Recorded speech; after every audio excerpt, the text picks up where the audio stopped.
Indigo crisis, Indigo के stock में आज 10% से ज़्यादा की गिरावट देखने को मिली और जिन निवेशकों के पास में इंडिगो का शेयर है, अब उनको शेयर को बेचना चाहिए या होल्ड करना चाहिए या एवरेज करना चाहिए, उसके बारे में हम आज के इस वीडियो में बात करने वाले हैं। साथ ही जो नए निवेशक है और इंडिगो के स्टॉक में जो इतनी बड़ी गिरावट हुई है, अगर उसमें एंट्री करने के बारे में सोच रहे हैं तो उनको आगे इसमें एंट्री करना चाहिए या नहीं करना चाहिए, उसके बारे में पूरी जानकारी आज के इस वीडियो में हम देखने वाले हैं।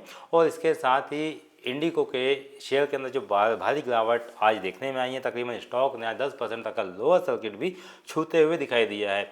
इस स्थिति में इंडिगो के अंदर आगे स्थिति सुधरेंगी या स्टॉक के अंदर और ज़्यादा करेक्शन आता हुआ नजर आएगा, ये पूरा टॉपिक हम आज के इस वीडियो में कवर करेंगे। तो दोस्तों, सबसे पहले तो समझ लेते हैं कि एक्चुअल मैटर क्या था, मामला क्या है जो इंडिगो के स्टॉक के अंदर इतनी बड़ी मात्रा में आज गिरावट देखने को मिली। तो भारत की सबसे बड़ी एयरलाइन जिसका नाम है इंडिगो, यानी कि इंडिगो एविएशन लिमिटेड नाम से है, इन दिनों काफ़ी ज़्यादा सुर्खियों में बनी हुई है। इसमें हज़ारों यात्रियों, मीडिया और सरकार के बाद स्टॉक मार्केट में भी अब ये जो स्टॉक है काफ़ी हलचल में आया है और हलचल में देखने को मिल रहा है। इसका कारण ये है कि इंडिगो की जो उड़ानें हैं वो लगातार कैंसिल हो रही है, जिसमें DGCA नोटिस दिया गया है और सरकार ने इसको साफ साफ चेतावनी दी है कि, और जैसे ये चेतावनी मिली तो यहाँ पे अफरा तफरी का माहौल देखने को मिला और मार्केट में भी इसका असर यहाँ पे देखने को पड़ रहा है। अब यहाँ पे सबसे मेन मुद्दा ये आता है कि एक्चुअली यहाँ पे समस्या कैसे हुई, इसके में समस्या का कारण क्या था। एक्चुअली यहाँ पे नए पायलट ड्यूटी नियम जिससे का नाम है FDTL, ये FDTL नॉर्मल ड्यूटी नियम है और इसकी तैयारी में कमी से क्रॉप प्लानिंग में गड़बड़ी हुई और इस गड़बड़ी के कारण ही यहाँ पे बड़ी संख्या में फ्लाइट्स रद्द होने लगी। अब यहाँ पे एयरपोर्ट कॉस्ट, यात्रियों में गुस्सा, सरकार और DGCA का एक्शन यहाँ पे सामने आया। अब सवाल ये है कि स्टॉक मार्केट में इस क्राइसिस का असर कैसे पड़ा। तो इसको आप समझिए कि मार्केट का जो प्रेडिक्शन है उसमें इंडिगो के शेयर में यहाँ पे जोरदार झटका देखने में मिला। इंडिगो के शेयर में पैनिक सेलिंग देखने में मिली जैसे ही ये न्यूज़ मार्केट में आई कि लगातार इंडिगो जो है वो अपनी फ़्लाइटें रद्द कर रहा है। अब इस फ्लाइट रद्द करने के कारण हज़ारों यात्रियों को, बुजुर्गों को और जो कपल्स हैं जिनकी शादी का अरेंजमेंट हुआ है, अभी तो ऐसी भी न्यूज़ आई थी कि एक शादी का फंक्शन था जिनको ऑनलाइन ही अटेंड किया गया। अब यहाँ पे काफ़ी जो बुजुर्ग हैं, बच्चे हैं, कुछ ऐसे भी हैं जो कुछ स्टूडेंट्स हैं, वो समय पे अपने जगह पे नहीं पहुँच पाए, अपने स्थान पे नहीं पहुँच पाए और इसको काफ़ी दिक्कतों का सामना करना पड़ा। अब ये जो समस्याएं हुई, लगातार फ्लाइटें रद्द हो रही, एक के बाद एक फ्लाइटें रद्द हो रही है, तो इसके कारण देखा गया कि कुछ ना कुछ कमी इस सेक्टर में आ रही है। जब इसमें कमी आई तो इससे जुड़े हुए जो तमाम सेक्टर्स है, जो काफ़ी और एविएशन के स्टॉक्स हैं या एक्सपोर्ट के स्टॉक हैं, उनके ऊपर भी इसका असर पड़ा। अब उसमें देखने में मिला कि यहाँ पे इन्वेस्टर सेंटिमेंट यहाँ पे कमज़ोर होने लगे। एनालिसिस का जो टारगेट था वो टारगेट यहाँ पे कट होता हुआ देखने में मिला और शॉर्ट टर्म में प्राइस में प्रेशर बनते हुए नजर आया। अगर देखा जाए तो सुबह से ही जब इंडिगो का शेयर का प्राइस खुला तो वहाँ पे गैप डाउन ओपनिंग दी और उसके बाद से स्टॉक जो था धीरे धीरे नीचे स्लिप होता हुआ चले गया और मार्केट क्लोजिंग तक भी इसके अंदर कोई अपसाइड के मूव देखने को नहीं मिले। स्टॉक के अंदर करेक्शन लगातार चलते रहा और अभी अगर देखें तो स्टॉक जो है 4,923 रुपये के प्राइस पर ट्रेड करता हुआ नजर आ रहा है। यह एक टिपिकल मार्केट बिहेवियर है। जब ऑप्शनल रिस्क बढ़ता है तो इन्वेस्टर वैल्यूएशन जो है वो इसको डिस्काउंट करता है। अब यहाँ पे जो इन चीज़ों से जुड़ी हुई पूरी की पूरी इंडस्ट्रीज़ थी वो भी यहाँ पे प्रभावित होते हुए दिखाई दी। अब यहाँ पे देखते हैं तो इंडिगो ही नहीं, यहाँ पे एविएशन सेक्टर में भी इस न्यूज़ के कारण जो है वो दबाव बनता हुआ नजर आया। जब सेक्टर का लीडर में क्राइसिस होता है तो इससे रिपल इफेक्ट यहाँ बनता हुआ नजर आता है और एविएशन सेक्टर में इंडिगो एयरलाइन जो है वो इसका एक लीडर है। अब जब आप समझ सकते हो कि जब कमांडर में ही प्रॉब्लम है तो इसके जो पीछे सेना जो है उसमें भी प्रभावित होते हुए नजर आएंगी। अब यहाँ पे क्या देखने में मिला कि जो अन्य एयरलाइन के स्टॉक थे उसके अंदर भी वॉलेटिलिटी बढ़ गई, यानी कि उनके अंदर भी प्रॉफिट बुकिंग देखने में मिली। अब यहाँ पे एयरपोर्ट ऑपरेशंस में इम्पैक्ट देखने को मिला। टूरिज्म और ट्रेवल्स में जो सेंटिमेंट्स थे, जो इन स्टॉक्स वहाँ पे ट्रेड करते हैं, उनके अंदर भी प्रेशर देखने में मिला। अब बट क्या है कि लॉन्ग टर्म में इन्वेस्टर के लिए यहाँ एक अपॉर्चुनिटी हो सकती है, या उनको यहाँ पे थोड़ा सतर्क या सावधान रहना चाहिए। अब जैसे कि मैंने आपको वीडियो के स्टार्टिंग में भी बताया था कि जो लॉन्ग टर्म के निवेशक हैं उनको क्या करना चाहिए, बाय करना चाहिए, सेल करना चाहिए या होल्ड करना चाहिए। और इसके बाद मैं आपको बताऊंगा कि जो नए निवेशक है उनको इस गिरावट को किस प्रकार से लेना चाहिए। तो जैसे कि मैं इंडिगो एयरलाइन है, ये मार्केट का लीडर है और 60% से ज़्यादा का डोमेस्टिक शेयर ये अपने पास रखता है। अब आप समझ सकते हो कि पूरा एविएशन सेक्टर में 60% का शेयर इंडिगो एयरलाइन के पास में है। अब यहाँ पे इसकी स्ट्रॉन्ग बैलेंस शीट है और इसमें कैश रिजर्व भी इसके पास में है। अब यहाँ हिस्टोरिकल मार्केट डेटा ये बताता है कि क्राइसिस अक्सर जो है वो टेम्पररी होते हैं। अब स्ट्रॉन्ग बिजनेस बाउंस बैक यहाँ पे करता हुआ दिखाई दे सकता है। Correction period smart accumulation zone बनते हैं और इस जोन के बाद अगर मान लो कि बॉटम पे एक सपोर्ट बनता हुआ नज़र आता है तो आने वाले समय में वापस से स्टॉक के अंदर हमें बाउंस बैक देखने को मिल सकता है। आप इसको एग्जांपल के माध्यम से इस प्रकार से समझ सकते हैं कि जेट एयरवेज क्राइसिस के समय भी इंडिगो मजबूत होकर निकला था। जैसे कि पिछले समय में जेट एयरवेज के अंदर क्राइसिस आया था, उस समय भी आप इंडिगो को देखते हैं तो इंडिगो के स्टॉक में भी एक अच्छा खासा मोमेंटम देखने को मिला। अब यहाँ पे जो स्मार्ट इन्वेस्टर होते हैं उनके लिए जो स्ट्रेटेजी होती है उनको क्या करना चाहिए, यानी कि स्मार्ट इन्वेस्टर स्ट्रेटेजी अगर आप यूज़ करना चाहते हैं तो यहाँ पे शॉर्ट टर्म के जो ट्रेडर्स है उसके लिए यहाँ पे वॉलेटिलिटी जो है वो हाई रहेंगी, स्विंग ट्रेडेबल यहाँ पे रह सकते हैं। न्यूज़ बेस्ड मोमेंटम यहाँ बनता हुआ नजर आएगा क्योंकि अभी स्टॉक न्यूज़ में चल रहा है, इसका मोमेंटम आगे बनता हुआ दिखाई देगा। अब यहाँ पे लॉन्ग टर्म इन्वेस्टर अगर आप हो और आपके पास में पहले से इंडिगो का स्टॉक आपने लेके रखा है तो यहाँ पे क्या करना चाहिए, यहाँ पे जो स्ट्रगल्ड बाइंग यानी कि एसआईपी स्टाइल में आप यहाँ पे बाइंग कर सकते हैं स्टॉक के अंदर, यानी कि 10% 20% करेक्शन आता है तब आप यहाँ पे थोड़ी थोड़ी बाइंग के अवसर यहाँ पे तलाश कर सकते हैं। आप बाइंग के बारे में यहाँ पे बाइंग एक्यूमुलेट करके चल सकते हैं तो आपका यहाँ पे बाइंग एक्यूमुलेट जो है वो बेटर होते हुए दिखाई देगा। जब पैनिक हो तब स्मार्ट मनी यहाँ पे एंट्री करता है, आपने ध्यान दीजिए, क्योंकि जो बड़े निवेशक होते हैं वो अक्सर क्या करते हैं कि इस प्रकार के क्राइसिस जब आते हैं ना इसी की तलाश में होते हैं।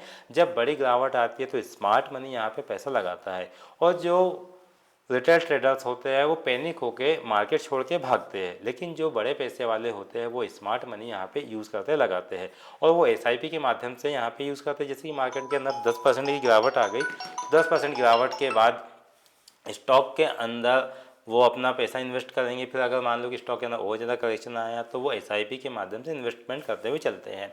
अब यहाँ पे जो रिस्क डिस्क्लाइमर है उसको आप यहाँ पे किस प्रकार से आपको देखना चाहिए कि यहाँ पे सर्टनली को यहाँ पे कोई दिक्कत नहीं है। एलायंस बिजनेस जो है वो fuel cost plus regulation plus OPS हर चीज़ में सेंसिटिव है।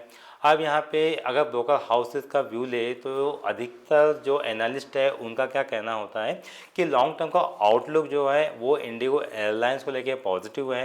नियर टर्म में सेंटीमेंट यहाँ पे कमज़ोर होते हुए नज़र आ सकते हैं। जैसे कि अभी न्यूज़ चल रही है तो हो सकता है आने वाले 1 या 2 महीने में यहाँ पे जो सेंटीमेंट है वो कमज़ोर या वीक देखने को मिल सकते हैं। इवेंट बेसिस रिस्क यहाँ पे जो है ये प्राइसिंग रहेगा। आगे जो इवेंट होगा यानी कि एवाई Q3 के जो नंबर्स आएंगे उसके ऊपर इसका असर देखने को मिल सकता है। तो अगर आप यहाँ पे बाइंग के सब्जेक्ट में प्लानिंग कर रहे हैं तो जब FY26 Q3 के नंबर्स आएंगे तब आप उन नंबर्स के ऊपर एनालिसिस कीजिए, उसके बाद आप यहाँ पे इन्वेस्टमेंट करने की प्लानिंग कर सकते हैं। यानी कि सिंपल लैंग्वेज में इसको समझे तो अभी जो ट्यूबुलेंस है वो, लेकिन यहाँ पे जो एयरक्राफ्ट क्राइसिस नहीं है। आप ये समझिए कि यहाँ पे एयरक्राफ्ट क्राइसिस नहीं है तो आपको यहाँ पे पैनिक होने की ज़रूरत नहीं है।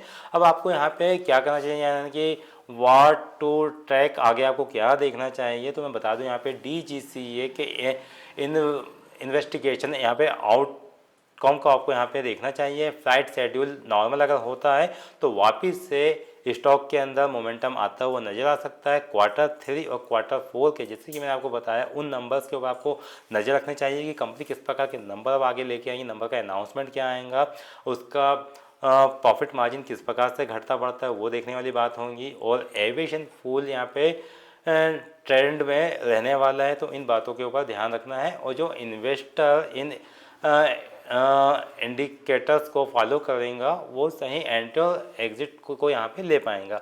अब यहाँ पे मैं आपको बता दूँ कि जो नए निवेशक है, जो इंडिगो एयरलाइन में जो 10% के आसपास की अभी करेक्शन आया है उसमें एंट्री करने का प्लान कर रहे हैं, तो उनको क्या करना चाहिए। तो जैसे कि स्टॉक अभी यहाँ पे 10% करेक्शन में है, तो आपको सबसे पहले तो यहाँ पे एग्रेसिव होकर बाइंग नहीं कर लेना है, थोड़ा पहले आपको यहाँ पे विचार करना है। पहले इसका तो अभी इंडिगो का स्टॉक जो है इस समय सपोर्ट के ऊपर ट्रेड करते हुए नज़र आ रहा है। जो इसका सपोर्ट है तकरीबन 4,900 के आसपास का एक सपोर्ट है, उस सपोर्ट को सम्मान दे रहा है, उसको होल्ड करने की कोशिश कर रहा है। अगर 2-5 दिन तक के ये सपोर्ट को सम्मान देता है तो यहाँ पे एक छोटा मोटा स्टॉप लॉस आप अपने टेक्निकल एनालिसिस के आधार पे आप देख सकते हैं। उसके बाद आप इसके अंदर एंट्री के बारे में प्लान कर सकते हैं। ऐसा नहीं कि अभी स्टॉक गिरा है आप अभी एंट्री कर ले, क्योंकि अक्सर ये देखा जाता है कि जिन स्टॉक के अंदर गिरावट हुई है बाद में कुछ लोग उसके अंदर इन्वेस्टमेंट कर देते हैं, लेकिन अगले दिन और उसके अंदर गिरावट होती है। क्योंकि अगर मान लो कि स्टॉक में अगर रिकवरी आनी है तो मार्केट क्लोजिंग के समय इसके अंदर रिकवरी बनना चाहिए था, लेकिन देखने में ये आया कि मार्केट क्लोज होते समय भी स्टॉक जो था वो डाउन ट्रेंड में ही क्लोज होते हुए दिखाई दे रहा है। ऐसे में आपको यहाँ पे थोड़ा इंतजार करना है, पेशेंस रखना है, डिसिप्लिन रखना है। डिसिप्लिन के आधार पे आपको यहाँ पे ट्रेड करना है। मैं अपने हर वीडियो में बताता हूँ कि यहाँ पे पैनिक होकर ना बाइंग करना है ना सेलिंग करना है, पहले स्टॉक का बिहेवियर को समझना है। जब स्टॉक जो है सपोर्ट या रेजिस्टेंस बनाते हुए नजर आए तब आप वहाँ पे बाई या सेल की एंट्री के बारे में प्लान कर सकते हैं। इस प्रकार से आप यहाँ पे देख सकते हैं। तो ये तो था दोस्तों इंडिगो एयरलाइन के ऊपर खबर न्यूज़, जिसके बारे में हमने समझा कि एक्चुअली स्टॉक के अंदर गिरावट क्यों आई। और यहाँ पे जो होती है कि अब मैं आपको अपना पर्सनल व्यू भी दे दूं इसके मामले में कि जो गिरावट होती है क्या होता है, इसके क्या कारण है। कि यहाँ पे सबसे पहले कि हर क्राइसिस के पीछे एक अपॉर्चुनिटी छुपी हुई होती है। इस अपॉर्चुनिटी को आपको पहचानते हुए आना चाहिए। एविएशन स्टॉक न्यूज़ सेंसिटिव होते हैं, इस पर आपको ध्यान देना चाहिए। पैनिक में टेक्स्ट बुक इन्वेस्टरी एंट्री करते हैं, आपको यहाँ पे पैनिक नहीं होना है। पहले आप इसको टेक्स्ट बुक कीजिए, यानी कि पहले स्टॉक को आप पढ़िए, पढ़ने के बाद ही आप यहाँ पे एंट्री के बारे में सोचिए। और इंडिगो फंडामेंटली वीक नहीं है, ये बात आप ध्यान रखिए। Fundamentally strong company Indigo airlines है। और यहाँ पे ऑपरेशनली यहाँ पे स्टिक हुई है, किसी भी प्रकार की यहाँ पे बड़ी गिरावट दिखाई नहीं देती है। न्यूज़ आएंगी, मार्केट के सेंटीमेंट सुधरेंगे, वापस से स्टॉक के अंदर बाइंग अपॉर्चुनिटी बनते हुए नजर आएंगी। अगर कंपनी सर्विस स्टेबल कर देती है तो यहाँ पे गवर्नमेंट प्रेशर नॉर्मल होता है, फ्लाइट कैपेसिटी रिस्टोर वापस से होंगी, तो प्राइस रिकवरी भी हमें यहाँ तेज़ी से देखने को मिलेंगी। तो ये पूरी जानकारी थी जिसको मैंने आपको बताया कि आपको एक्चुअल स्टॉक के साथ में क्या करना है, पैनिक नहीं रहना है। और अगर आपके स्टॉक नीचे आ रहे हैं तो आप यहाँ पे 10% 20% के आप यहाँ पे गिरावट पे SIP प्लानिंग कर सकते हैं। उसके बाद में आप यहाँ पे स्टॉक को आगे लेके जा सकते हैं। आई होप आपको आज के जानकारी पता चली होंगी और आपके जितने डाउट है, जितने आपका पैनिक हो रहे थे या घबराहट हो रही थी, उनमें आपको आपके सवालों के जवाब मिले होंगे। अब मैं आपको आने वाले जो मेरे वीडियो रहने वाले हैं उसमें मैं आपको बताने वाला हूँ कि जो मीशो का IPO आया है वो किस भाव पे आपको लिस्टिंग देते हुए नजर आने वाला है। साथ ही कोरोना का अभी IPO आने वाला है, उस IPO में आपको एंटर करना चाहिए या नहीं करना चाहिए, उसमें आपका लिस्टिंग गेन कितना हो सकता है, और इक्विटास का अभी जो IPO आया है उसमें आपको लिस्टिंग गेन कितना मिलने वाला है। ये वीडियो में आपको आगे के वीडियो में ये पूरे IPOs के बारे में जानकारी मिलने वाली है। और साथ ही अभी काफ़ी चर्चा में मर्जर चल रहा है जिसमें वेदांता के मर्जर की खबर है। इस मर्जर के ऊपर हम एक डिटेल्ड वीडियो लेके आने वाले हैं कि वेदांता डीमर्जर करने वाली है। वेदांता के अंदर से 5 कंपनियों के बिजनेस अलग होने वाले हैं। आपको वेदांता के स्टॉक को किस प्रकार से देखना है, बाय करना है, सेल करना है, या उसके अंदर जो कंपनी अब आने वाली है उसमें से कौन सी कंपनी के ऊपर आपको दाव लगाना है, उसके बारे में हम चर्चा करेंगे। इसके साथ ही धानी और यारी डी का अभी मर्जर हुआ है आपस में, तो इनकी लिस्टिंग कब होंगी, किस प्राइस पे स्टॉक में हमें मोमेंटम देखने को मिलेगा, जिनने पहले से पोजीशन लेके रखी है उनको कितना मुनाफा होगा या उनको आगे क्या करना चाहिए, इन सारे टॉपिक को हम कवर करने वाले हैं। तो आप हमारे चैनल के साथ जुड़े रहिए। अगर चैनल पे पहली बार आए हो तो चैनल को सब्सक्राइब कीजिए, बेल नोटिफिकेशन को ऑन कीजिए ताकि स्टॉक मार्केट से जुड़ा हुआ हर एक अपडेट आपको समय समय पर मिल सके। आई होप आपको जानकारी पसंद आई होगी, तो वीडियो को लाइक जरूर कीजिए। Thanks for joining. नमस्कार।